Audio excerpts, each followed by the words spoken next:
So, hey guys, it's Matt here with another episode of Costa Rica Crypto. Today I wanted to do something a little bit different.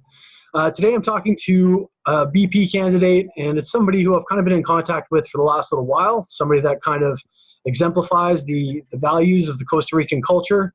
And I'm referring, of course, to EOS Costa Rica. So, guys, I just want to thank you for taking a few minutes to come and sit down. I've got the Costa Rican background. I can see that Javier does too. You guys want to just kind of do a quick introduction and kind of let everybody know what your backgrounds are, where you came from, and how you kind of started down the whole EOS road? Sure. Well, first, Matt, thank you so much for having us on and dedicating some time to EOS Costa Rica. As you mentioned, we're a BP candidate from EOS Costa Rica. We started in this journey really in early May when we announced our candidacy, but it's really been a background of several years.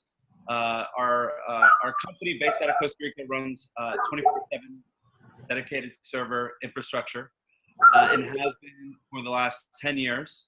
And we got involved in blockchain probably around 2014, 2015.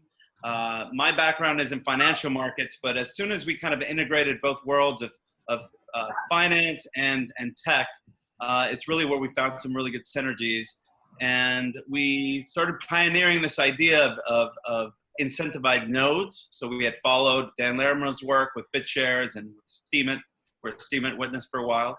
And when EOS was announced, it just made sense for us to integrate the infrastructure we already had in Costa Rica with the business experience we had from running not only dedicated servers and co-location, but also blockchain nodes, into the same philosophy that our company already lived by and that follows Costa Rica, which is life, liberty, and respect.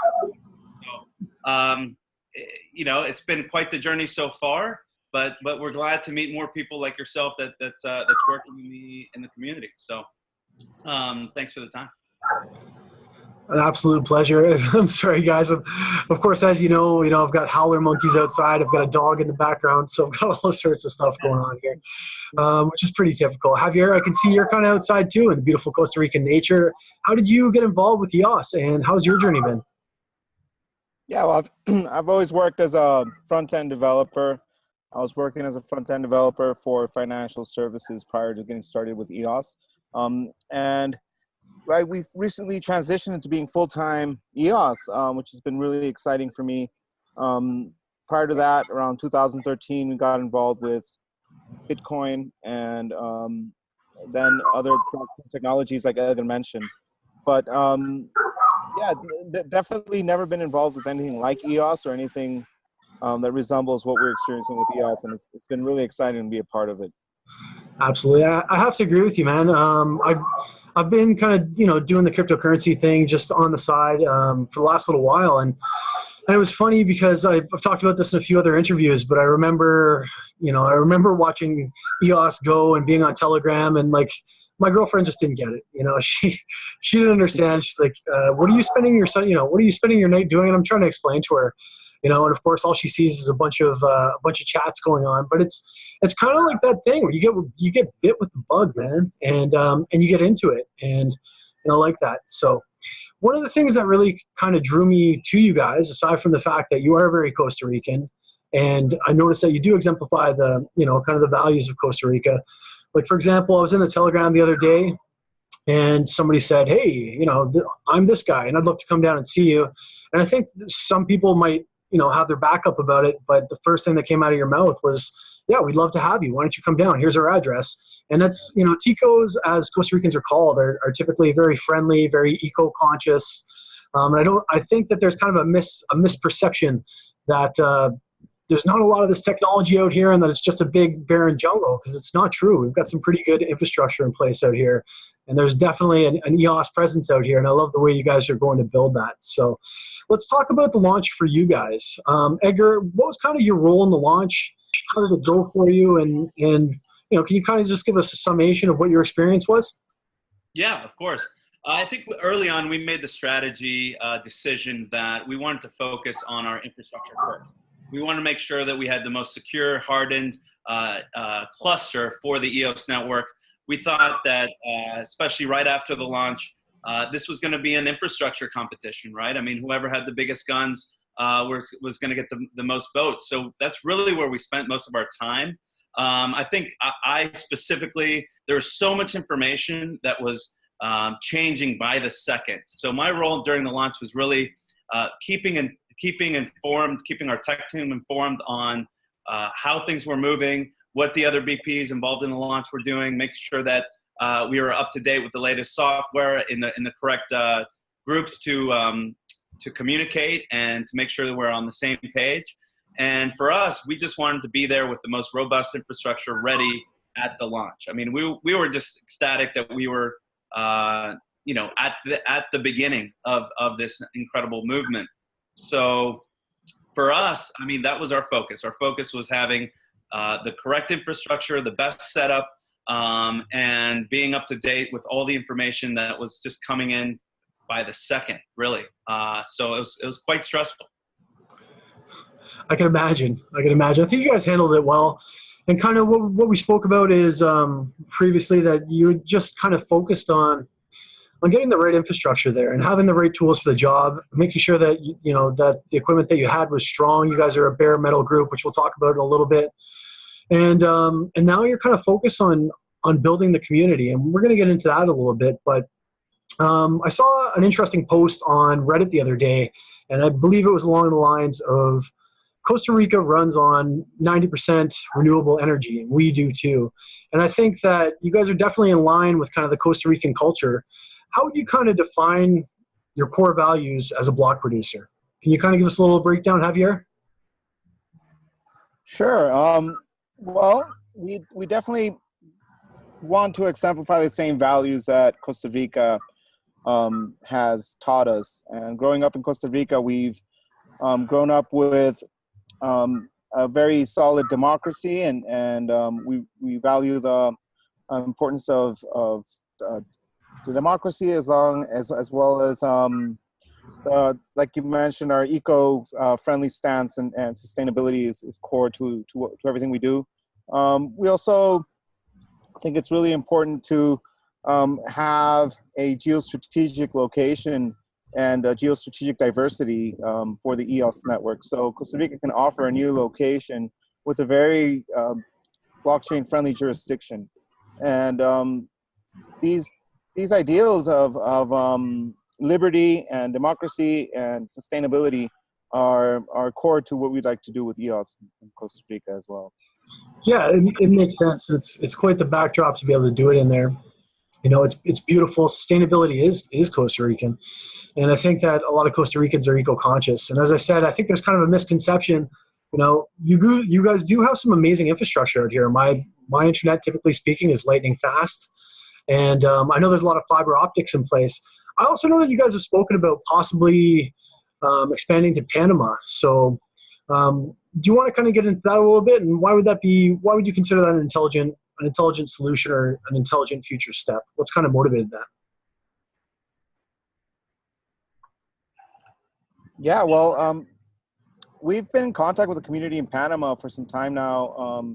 There's a lot of blockchain enthusiasts, developers, and lots of interesting businesses coming up in Panama. And we've, being Costa Rica is such a small country that we naturally want to look towards our neighbors, and we see our efforts as being as a regional effort, not necessarily confined to just Costa Rica.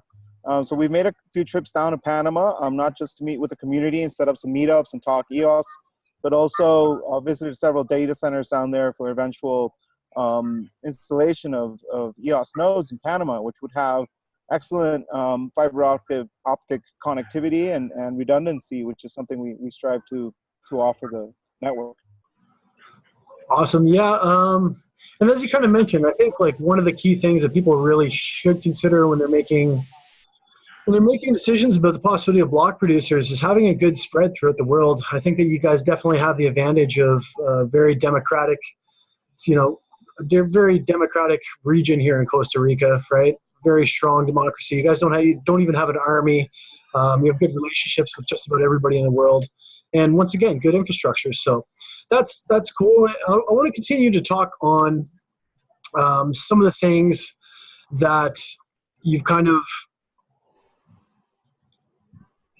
I'm gonna cut that. Sorry, guys.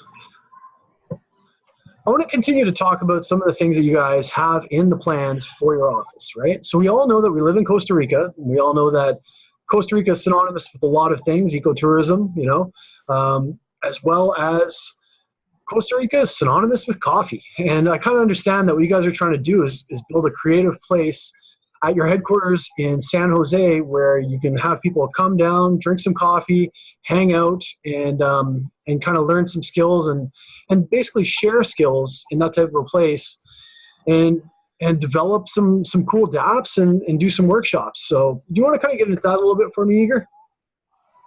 Yeah, sure, definitely. I mean, it's all ties in with the same thing we're talking about, right? I mean, what's made Costa Rica great is the investment in education and giving back. You mentioned we don't have an army. We spend a lot of that budget on healthcare and human capital. We as a BP want to do the same thing. And one of the things that you're alluding to is having this idea of an EOS open space. So we have in our headquarters an office that's just dedicated to bringing people in, and being able to talk about the current challenges, not only in the EOS space, but in the blockchain space. One of them is buying a cup of coffee, right? Trying to iterate the best way, the most efficient way to use crypto to buy a cup of coffee, which is kind of like this mantra, right, that we hear around in the crypto world, like, oh, you can't even buy a cup of coffee with it. We try to solve that. I think other BPs and other people in the blockchain space have taken something similar, and we love that idea. But in a sense, it's just having an open space. We know a lot of developers around the world kind of travel from hackathon to hackathon, and we want them to know that they have a home in Costa Rica as well, a place where you can come and work, meet new people, upgrade your network for a better place or a better way to put it. And that's something that we're trying to do. I think we focused on our tech side, on our infrastructure side, and our servers, and now we think we want to grow our community not only in Costa Rica but all over the world, and telling people that they have a place to come and join the movement down here. I love it, man. And I think that again kind of exemplifies the Tico values, right? People down here are laid back. One of the sayings that you hear most often is tranquila, and I found that being tranquila, everything's good, everything's relaxed, pura vida, pure life. Being an expat coming from Canada, it's been one of the most accepting places ever. I mean, it's been absolutely a phenomenal experience. It's also been really hot. I'm sweating here, guys.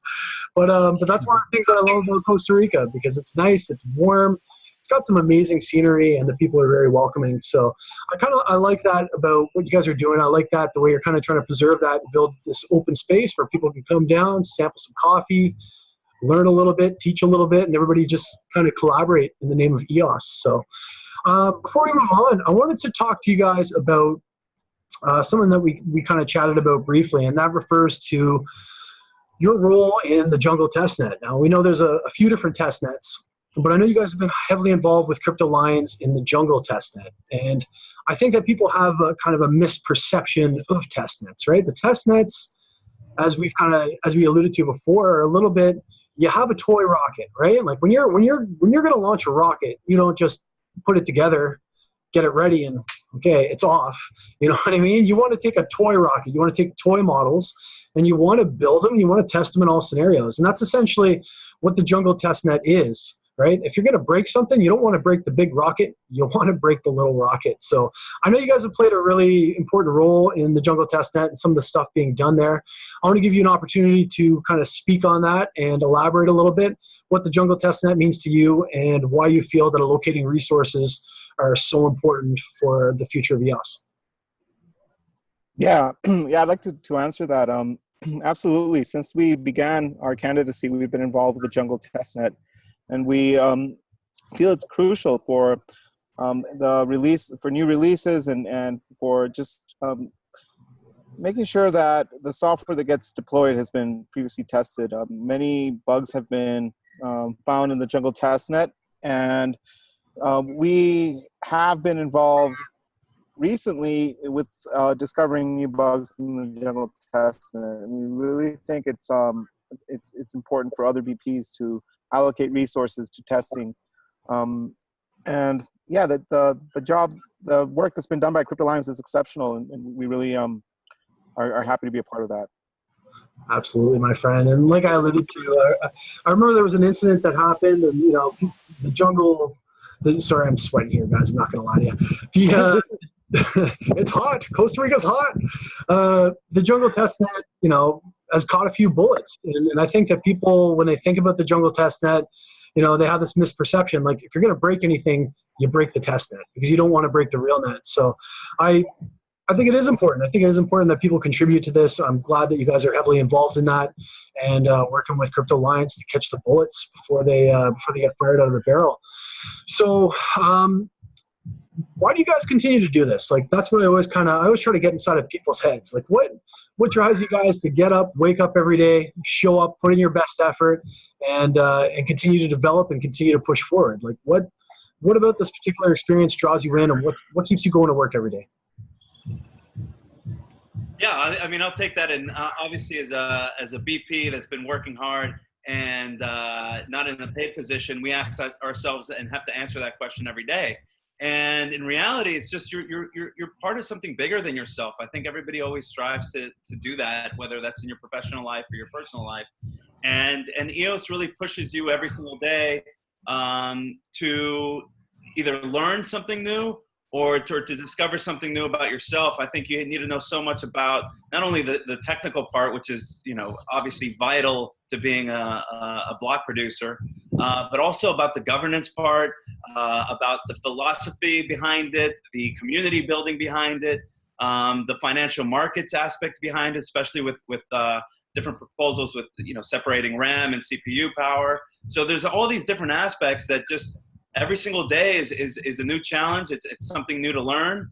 And that keeps you motivated. Not only that, but also just the welcoming, huge EOS family that we have discovered, right? I mean, we've been able to collaborate with a lot of different people all over the world, and not a lot of jobs, not a lot of kind of goals allow you to do all that. So I think it's very, very motivating, and we'll continue to work and try and get up in the rankings. Yeah, that's a good answer. And for me, that's what keeps me doing these videos, to be honest. I'm always amazed with how, and I've talked to a few people about it, how incredibly welcoming that a lot of the EOS community is. And the willingness that people have to kind of speak and talk out and converse and just get together and be a part of something bigger. And the software is ridiculous, right? We're breaking transaction speeds on a daily basis. Some of the dApps that I see coming out of EOS are freaking mind-blowing. I mean, and it's so early in the game. Never mind what Dan Larimer has up his sleeve.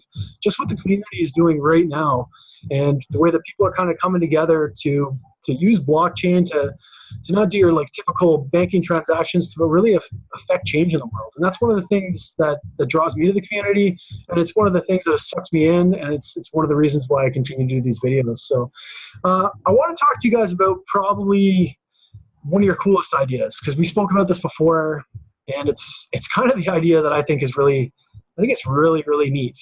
You guys spoke about the future and the possibility of kind of doing almost like EOS Costa Rica surf camps, where developers come out and they come to workshops and everybody works together and learns from each other. And then kind of in the true Tico way, because Ticos are also very much about life balance, you go in, you spend your morning, and maybe you're doing some development. And then around noon, you shut it down, grab a surfboard, you go hit the beach, or you go spend some time in the mountains, and you just get to know Costa Rica. So almost like these kind of EOS Costa Rican retreats. And I think that that's such a cool idea, because I love Costa Rica. I love what it has to offer. But if you can get people out here to really, not only participate in the community, but also really enjoy the amazing benefits of what this place has to offer, I think that's going to be a really, really big draw. So, Javier, did you want to kind of speak about that a little bit? Sure. Yeah, I'm glad to. Well, it's just an idea we're throwing out there to begin with, but we'd love to have all kinds of EOS enthusiasts, whether developers or any other area EOS related, visit us in Costa Rica and have a space to do some work and also organize some trips to the beach or some jungle hikes. And we have human talent and potential there, but also the natural beauty and great weather that we have. Yeah, it's incredible. Great weather is killing me right now. Sorry, Igor, did you have something you wanted to say? Yeah, just add to that. I think it's a really cool idea because it allows you to network as well and really get to know other people. But it gets you out of the boardroom, out of the conference room. Away from the screen for a little bit, and you get to talk EOS and maybe learn a new skill in a beautiful area of the world. So, it's an open invitation, and hopefully people will take us up on it. Yeah, I really like it because it also promotes the kind of, once again, getting back to those Costa Rican values, right? It just promotes kind of a little bit of life balance, man. And I think that people really bond when they step outside of their comfort zone, or when they're doing like new experiences. So whether you drag them down to Arenal and go and check out the volcano for a day, or whether you're taking them to Puerto Viejo to go check out the amazing beaches there, I think it's kind of a cool concept because it's not only promoting EOS, it's getting people together and having them bond through things that they might not normally do in a super cool environment. So I think that would be a big draw, and I'm hoping that you put that together. I really, I think people will come. People will come from far and wide to see that happen. So you guys had kind of mentioned previously that your future efforts are going to be directed at a couple of things. Number one was tools for transparency. Another one that you had mentioned was organizing meetups. And then the third one was that you guys are tossing around an idea and having meetings about a potential green token. Do you want to kind of elaborate on that a little bit, Javier? Yeah, sure. We've got several projects we've been already working on. One of them is around reports for block producers to be able to disclose their financial state reports, which is something we strongly feel we would want to do. As if we do get any rewards allocated to our BP, we would disclose exactly what they were spent on. So we're already working on some tools for that, and we're also working on tools focused on building the community. We feel it's really important in this stage to start networking and gathering to discuss different EOS aspects. And so one of our applications is to coordinate events, whether they're workshops or meetups or hackathons or boot camps, maybe a weekend boot camp where we talk EOS, learn about different aspects of EOS. And we could use an application to help us coordinate all these events. And we're also very interested in sustainability and the possibility of tokenizing and incentivizing recycling, which we think is really important. Costa Rica has already undertaken some efforts regarding recycling.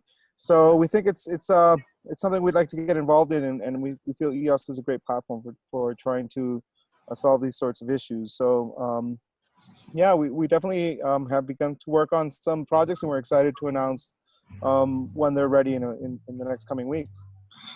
I love it. So what I'm hearing from you guys, new developments include possible meetup app, possible green token, incentivized recycling.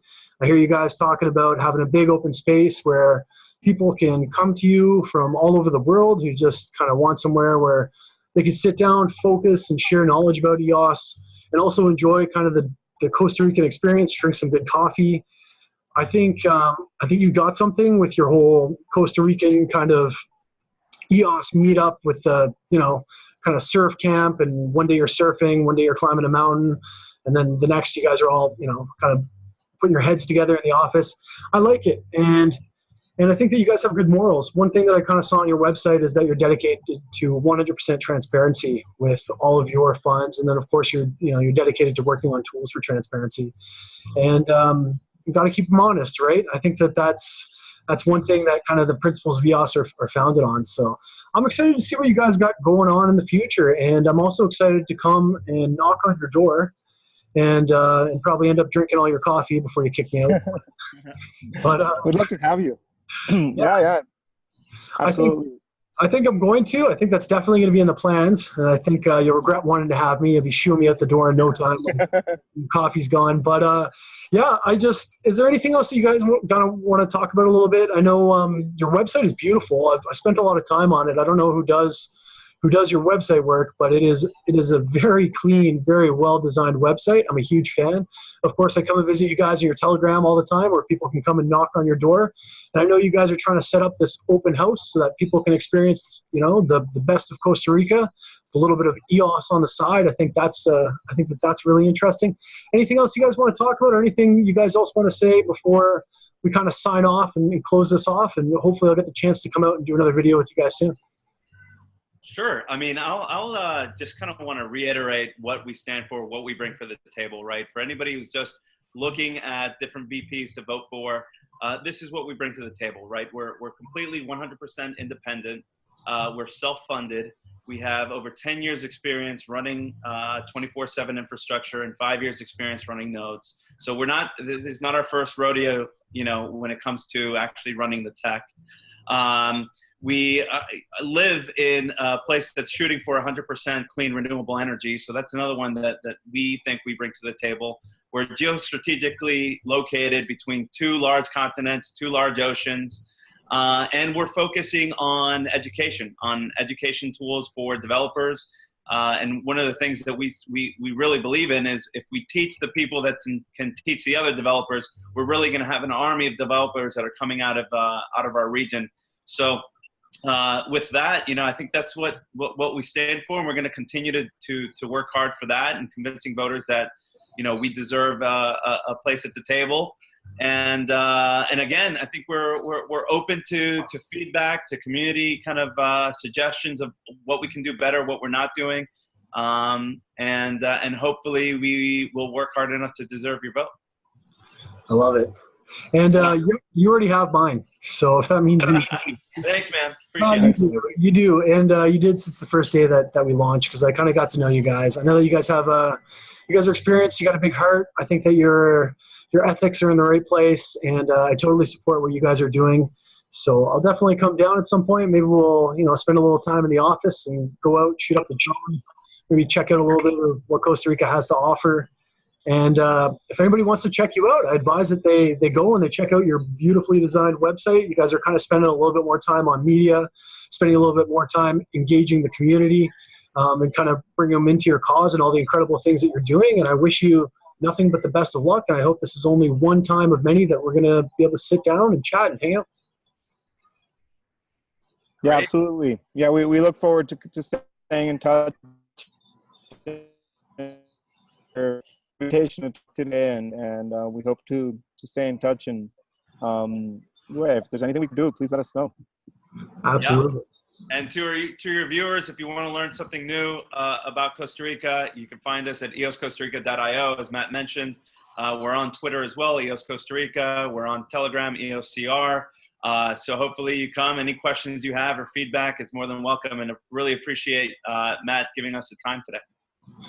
It's a pleasure and an honor, honestly. It's cool that I even have the opportunity to talk to people like you, you know what I mean? And it's cool that we can kind of build a little community out here. I love your values. I love what you guys are doing. I love your valleys too. They're beautiful valleys.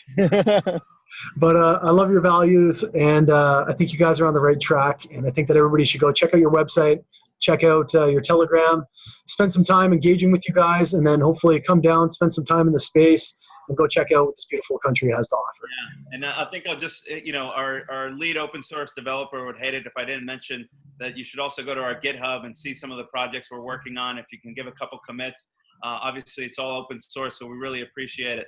But thanks for the time again. You bet, guys. I'm going to let you guys go, and I'm also going to post all of your links down below at the bottom of this video so that they can catch you on GitHub, they can catch you on your website, they can come and knock down your door on Telegram, and we can organize some really, really cool things to do here locally in Costa Rica. It's an absolute better. Get some coffee, come knock down our door as well. Man, I drink a lot of coffee. You're going to regret that, I promise. You're going to like it then. I'll see you guys soon, okay? It's an absolute pleasure talking. You guys have a great day. Thanks, Matt. Ciao, guys.